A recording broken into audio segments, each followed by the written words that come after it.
Hey everyone, I'm Dave with Harley-Davidson here. I want to walk you through the CVO Road Glide ST for 2025. This bike was inspired by the Moto America King of the Baggers race bikes.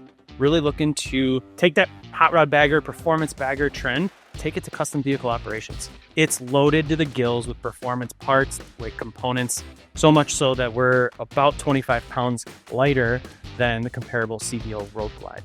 Let's start getting into it. So think about the powertrain. Milwaukee-Eight 121 high output, 127 horsepower, 145 pounds of torque.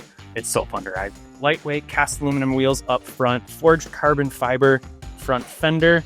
From a suspension standpoint up front, fully adjustable, inverted 47mm front forks. The front forks have a diamond-like coating on them that really helps improve durability, reduces friction. And then as you get down to the bottom, radial-mounted calipers and a performance dual floating rotor.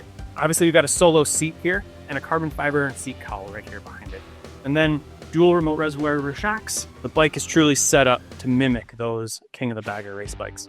With the exception of, you also get the Skyline OS with a 12.3-inch TFT. You've got Rockford Fosgate Stage 2 audio, and then selectable ride modes, including 2 new ones just for the CVO Road Glide ST, Track and Track Plus, that allow you to unlock more performance.